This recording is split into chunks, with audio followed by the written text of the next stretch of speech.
Hello అందరికీ ఎలా ఉన్నారు? బాగున్నారు కదా? ఇవాల్టి వీడియోలో అయితే మనకి బ్రేక్‌ఫాస్ట్ సింపుల్‌గా అయిపోవాలి, మార్నింగ్ టెన్షన్ లేకుండా అనుకునేటట్టయితే, మన ఇంట్లో కొన్ని ఐటెమ్స్ ఉంటే అసలు ఎలాంటి టెన్షన్ ఉండదనమాట. ఈజీగా 10-15 మినిట్స్‌లో అయితే బ్రేక్‌ఫాస్ట్ చేసేసుకోవచ్చు. ఇవాల్టి వీడియోలో అయితే నేను బ్రేక్‌ఫాస్ట్ కోసం ఏమేమి ఐటెమ్స్ రెడీగా ఉంచుకుంటాననేదైతే మీకు షేర్ చేసుకుంటాను. ఎందుకంటే ఎవరికైనా మార్నింగ్ లెగిస్తే ఇదే టెన్షన్ కదా! బ్రేక్‌ఫాస్ట్ ఏం చేయాలి? కర్రీస్ ఏం చేయాలని చెప్పేసి. సో నేను మా ఇంట్లో ఏం రెడీగా పెట్టుకుంటాను ఐటమ్స్ అనేది అయితే మీతో షేర్ చేసుకుంటాను. అండ్ స్కిప్ చేయకుండా ఎండ్ వరకు చూడండి. నచ్చితే తప్పకుండా లైక్ చేయండి. ఇంకా లేట్ చేయకుండా స్టార్ట్ చేసేద్దాం. ఫస్ట్ అయితే మాక్సిమం అందరికీ తెలిసింది, అందరి ఇళ్లలో ఉండేది కూడా పెసర్లు అండ్ మినుములు అన్నమాట. వీటితో దోసలు వేసుకోవచ్చు, ఇడ్లీ వేసుకోవచ్చు అండ్ వడలు కూడా వేసుకోవచ్చు, పునుగులు కూడా వేసుకోవచ్చు. సో ఇవి అందరికీ తెలుసు, అందరు చేసేవే కాబట్టి మాక్సిమం ఉంటాయి. ఒకవేళ లేని వాళ్ళు ఉంటే రోజు ఇడ్లీనే తింటున్నాము, దోశలే తింటున్నాం అనుకుంటే బోండాలు, పునుగులు అండ్ వడలు కూడా ట్రై చేయండి. ఇంకా నెక్స్ట్ వచ్చేసి ఓట్స్ అన్నమాట. ఓట్స్ మనం పాలలో వేసుకుని నైట్ అంతా సోక్ చేసుకుని తినొచ్చు. మార్నింగ్ లేదంటే అప్పటికప్పుడు 5 మినిట్స్ ముందు వేసుకుని ఇందులో నట్స్ అండ్ సీడ్స్ అవి కూడా యాడ్ చేసుకుని తినొచ్చు.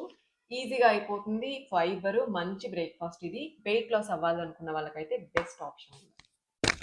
అండ్ ఇంకా వీటితో దోశలు కూడా వేసుకోవచ్చు. ఉప్మా రవ్వ అండ్ కొంచెం పెరుగు యాడ్ చేసుకుని వీటితో దోశలు, పాన్ కేక్స్ కూడా పిల్లలకు కూడా చేసి ఇవ్వచ్చు. అండ్ నెక్స్ట్ వచ్చేసి పాస్తా అన్నమాట. ఈ పాస్తాతో మంచిగా ఏమేమి వెరైటీస్ చేసుకోవచ్చు తెలుసు కదా. ఇంకా నెక్స్ట్ వచ్చేసి సేమియా అండ్ ఉప్మా రవ్వ. వీటితో ఉప్మా చేసుకోవచ్చు యాజ్ టీస్. ఇంకా నెక్స్ట్ సగ్గుబియ్యం.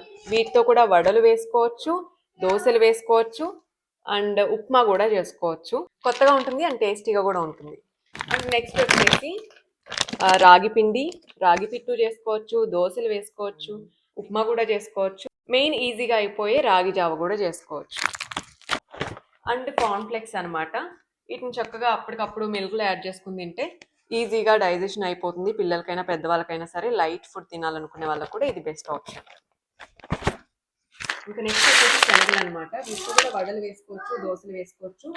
మెయిన్ ఏంటంటే ఎప్పుడు ఇవే తిని బోర్ కొట్టే వాళ్ళకు కూడా రాగులు అండ్ శనగలు, మినుములు, పెసర్ అండ్ రైస్ ఇవన్నీ వేసి కూడా మంచిగా దోశలాగా నైట్ నానబెట్టుకుని మార్నింగ్ దోశలాగా వేసుకోవచ్చు. అండ్ ఇడ్లీ కూడా వేసుకోవచ్చు, ఇడ్లీ రవ్వ యాడ్ చేసుకుని. అండ్ మెయిన్ ఇంపార్టెంట్ వచ్చేసి ఎగ్స్ అనమాట. ఎగ్స్ ఖచ్చితంగా రోజు తీసుకోండి. 1-2 తీసుకుంటే బెస్ట్ అండి. ఇలా ఎగ్స్ కూడా బ్రేక్ఫాస్ట్ లో రోజు తినే వాళ్ళు ఎవరైనా ఉంటే కామెంట్ లో చెప్పండి. ఇంకా ఇవే కాదనమాట, మీకు చాలా ఆప్షన్స్ ఉంటాయి. పోహా తీసుకోవచ్చు, ఆటా, బేసిన్, వీటితో దోశలు వేసుకోవచ్చు అండ్ మర్మరాతో చేసుకోవచ్చు. ఇలా అన్నమాట. మనకి మార్నింగ్ లేచిన వెంటనే ఒక ఐడియా అనేది వస్తే ఈజీగా చేసేసుకుంటాం అనమాట. మార్నింగ్ లేసి టెన్షన్ ఏం చేయాలని థింక్ చేస్తుంటే అదే టైంలో అయిపోతుంది. సో మనం మార్నింగ్ లేచిన వెంటనే మంచి ఫుడ్ తిన్నామంటే ఆ డే అంతా కూడా మంచిగా అనిపిస్తుంది అనమాట. సో మీకు ఆయిల్ లెస్ గా తినాలి అనుకునే వాళ్ళు కూడా వీటితోనే మంచి ఆప్షన్స్ ఉంటాయి. అండ్ ఇంకా నేను చేసేవి కూడా ఇవే అనమాట, రిపీటెడ్ గా. కానీ స్పెషల్ గా అప్పుడప్పుడు ఒక్కొక్కటి లాగా చేస్తానన్నమాట. ఇంకా మెయిన్ ఇంకా హెల్దీయెస్ట్ ఆప్షన్ ఏంటంటే స్వీట్ పొటాటో. దాన్ని కూడా నేను బ్రేక్ఫాస్ట్ లో ఒక ఆప్షన్ గానే తీసుకుంటాను, కిడ్స్ కి సపరేట్ గా. సో మేమైతే ఇవే యూజ్ చేస్తాము. అండ్ ఇంకా కిడ్స్ కి కూడా ఎలాంటి బ్రేక్ఫాస్ట్ ఇస్తాను ఏంటి అనేది మీకు ఏమన్నా తెలియాలి, వీడియో కావాలి అనుకుంటే కామెంట్ లో చెప్పండి, ఖచ్చితంగా చేస్తాను. ఇంకా ఇప్పుడైతే మీకు 4 మంచి హెల్దీ బ్రేక్ఫాస్ట్ రెసిపీస్ అయితే చూపిస్తాను. ఈ రాగులతో చేసింది మాత్రమే నైట్ నానబెట్టుకోవాలన్నమాట. తర్వాత ఓట్స్ తో అండ్ టమాటోతో అండ్ ఆటాతో ఇవన్నీ కూడా ఇన్స్టెంట్ గా చేసుకునేవి సింపుల్ గా. ఫస్ట్ అయితే రాగి దోశ కోసం అయితే 1 కప్పు రాగులు తీసుకున్నాను. మార్కెట్ లో డిఫరెంట్ టైప్స్ ఉంటాయి కదా, మీకు నచ్చిన రాగులు తీసుకోండి. అండ్ 1/2 కప్పు మీద కొంచెం ఎక్స్ట్రా అయితే మినుములు తీసుకున్నాను. సాయి మినపగుళ్ళు వేసాను నేనైతే. పొట్టుతో ఉన్నదైతే సపరేట్ గా నానబెట్టుకోండి. ఇందులోనే ఒక 2 స్పూన్స్ అయితే పచ్చిశనగపప్పు, 1/2 స్పూన్ అయితే మెంతులు, ఒక 2-3 స్పూన్లు అయితే రైస్ వేసాను. ఇది ఆప్షనల్, క్రిస్పీగా ఉంటుందని అయితే వేసాను. వీటినైతే మంచిగా వాష్ చేసుకోండి. ఒక 5-6 టైమ్స్ అయితే వాష్ చేసుకున్న తర్వాత ఒక 5-6 గంటలు అయితే నానబెట్టేసేయండి. మీకు మార్నింగ్ బ్రేక్ఫాస్ట్ గా కావాలి అనుకుంటే నైట్ టైం నానబెట్టుకోండి, చాలా చక్కగా నానిపోతాయి. వీటినైతే మళ్ళీ ఒకసారి వాష్ చేసుకుని ఫ్రెష్ వాటర్ వేసుకుని మంచిగా మిక్సీ పట్టేసుకోవాలి దోశ పిండిలాగా. ఆ తర్వాత కొంచెం సాల్ట్ యాడ్ చేసుకుని ఇంకా దోశలాగా అయితే వేసుకోవడమే. ఫస్ట్ దోశ అయితే కొంచెం మందంగా వేశాను. ఫస్ట్ దోశ ఎక్కువ శాతం రాదు కదా, కానీ చాలా చక్కగా అయితే వచ్చేసింది. మనం దోశలు ఎప్పుడు వేసినా కూడా పెనం చాలా వేడిగా ఉంటేనే దోశ చాలా నీట్ గా వస్తుంది. ఇంకా నెక్స్ట్ దోశ అయితే చాలా పల్చగా వేశాను. ఇదైతే దోశలా కాదు, చిఫాన్ చీరలా వచ్చింది. చెప్తే నమ్మరు, మీరు ట్రై చేసి కామెంట్ చేయండి ఎలా వచ్చాయో.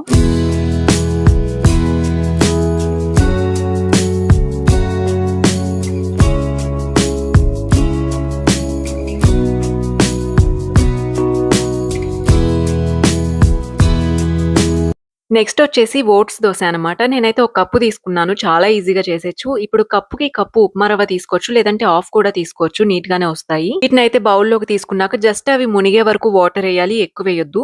ఇలా సమానంగా వేసిన తర్వాత ఒక 10 మినిట్స్ సైడ్ పెట్టేస్తే చక్కగా ఇలా మొత్తం వాటర్ అంతా పీల్చేసుకుంటుంది. అందులోనే కొంచెం అల్లం, పచ్చిమిర్చి అండ్ ఉల్లిపాయ వీటినైతే కట్ చేసుకొని ఇందులో వేసేసి లైట్‌గా ఉప్పు అయితే వేసేసి మిక్సీ పట్టేసుకోవడమే. ఎర్లీ మార్నింగ్ అయినా, మిడ్‌నైట్ అయినా అప్పటికప్పుడు ఇలా నానపెట్టేసి అప్పటికప్పుడే మిక్సీ పట్టేసి ఇన్‌స్టంట్‌గా అయితే వేసేయొచ్చు. ఇలా ఓట్స్‌ని మనం ఎక్కువగా తీసుకుంటూ ఉంటే మన హార్ట్‌కి మంచిది. ఇంకా మనం ఓవర్ వెయిట్ కూడా అవ్వము. ఉన్న వెయిట్ కూడా కొంచెం తగ్గుతూ ఉంటాము. అండ్ ఫైబర్ కూడా అధికంగా ఉంటుంది కాబట్టి చాలా మంచిది. పిల్లలకు కూడా హ్యాపీగా చేసిచ్చేయొచ్చు. ఇంకా థర్డ్ వన్ వచ్చేసి టమాటా దోస అన్నమాట. ఇది ఇంకా ఈజీ. నేనైతే ఒక 3 చిన్న టమాటాలు తీసుకున్నాను. ఇందులో అయితే 2, 3 మిర్చి అండ్ చిన్న అల్లం ముక్క, టేస్ట్‌కి సరిపడా సాల్ట్ అయితే వేసేసి చక్కగా మిక్సీ అయితే పట్టేసాను. దీన్నైతే ఒక మిక్సింగ్ బౌల్‌లోకి సెపరేట్ చేసుకొని ఇందులో నేనైతే కొంచెం మైదా అండ్ బియ్యపిండి అయితే వేసి కలిపాను. ఇంకా మీకు కావాలితే ఓట్స్‌ని మిక్సీ పట్టేసి ఆ ఓట్స్ పౌడర్ వేయొచ్చు. లేదంటే సూజీ రవ్వ ఉంటుంది కదా! ఉప్మా రవ్వ అది కూడా వేసుకోవచ్చు. సాఫ్ట్‌గా వస్తాయి దోసలు. లాస్ట్‌లో అయితే ఒక స్పూన్ పెరుగైతే వేసుకోవాలి. ఇంక దీన్నయితే మొత్తం కలిపేసుకొని ఇంక దోసల్లాగా అయితే వేసేసుకోవడమే. టేస్ట్ అయితే పుల్ల పుల్లగా చాలా బావుంటుంది. పిల్లలకి చేసిచ్చినా గూడా చక్కగా తింటారు. కలర్‌ఫుల్‌గా ఉంటుంది గదా! ఇలా మీరు ఇంకా వేరే వెజ్జీస్‌తో గూడా వేసుకోవచ్చు. అండ్ క్యారెట్, బీట్రూట్ ఇలా వేసుకోవచ్చనమాట. టేస్ట్ కూడా దోసల్లాగానే ఉంటుంది. కానీ ఏ వెజిటబుల్ ఏసామో ఆ ఫ్లేవర్ వస్తుంది.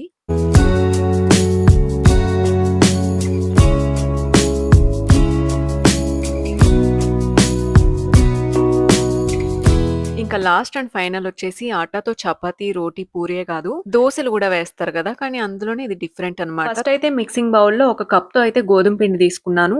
ఇందులోనే కొంచెం జీలకర్ర, కొంచెం వాము అంటే హాఫ్ స్పూన్ అలా తీసుకుంటున్నానన్నమాట. ఇవైతే టేస్ట్ చాలా బావుంటుంది వామేస్తే. అరుగుదలకు కూడా చాలా మంచిది. తర్వాత కొంచెం పసుపు, కారం, ధనియా పౌడర్ అండ్ సాల్ట్ ఇవన్నీ వేసిన తర్వాత ఒకసారి అయితే మిక్స్ చేసుకొని కొంచెం కొంచెంగా వాటర్ వేసుకుంటూ అయితే కలుపుకోవాలన్నమాట. ఒకేసారి వాటర్ ఏసేస్తే పలచగా అయిపోతుందనమాట. కొంచెం కొంచెం వేసుకుంటూ కలుపుకోండి. మరీ దోస పిండిలా కాకుండా ఇలా ఉండాలి. అంటే కొంచెం పలచగానే ఉండాలి. ఇలా ఉండలు లేకుండా అయితే కలుపుకొని సన్నగా కట్ చేసుకున్న కొత్తిమీర అండ్ సన్నగా కట్ చేసుకున్న పచ్చిమిర్చి అయితే వేసుకొని మంచిగా మిక్స్ చేసుకొని అయితే సైడ్ అయితే పెట్టేసేయండి. ఇంకో సైడ్ వచ్చేసి స్టవ్ మీద కళాయి పెట్టుకొని ఒక 2, 3 స్పూన్స్ అయితే ఆయిల్ వేసుకొని వేడవ్వనివ్వండి. ఆ తర్వాత మీడియం సైజ్ ఆనియన్స్ అయితే సన్నగా కట్ చేసుకొని అందులో వేసేసి కొంచెం ఫ్రై చేయాలన్నమాట.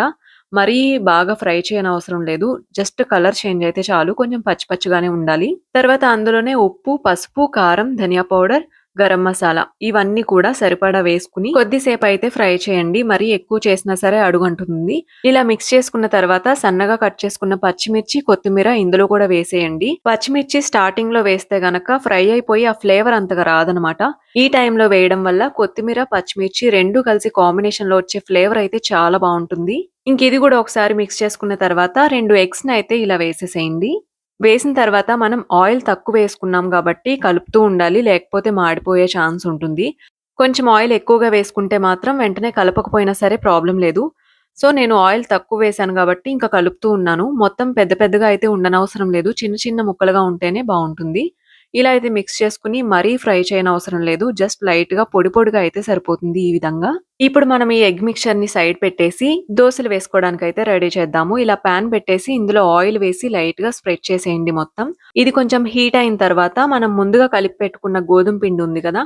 దాన్నయితే ఇలా దోసలాగైతే వేసుకోండి. మరీ పల్చగా అయితే వేసుకోవద్దు. కొంచెం మందంగానే వేసుకోండి.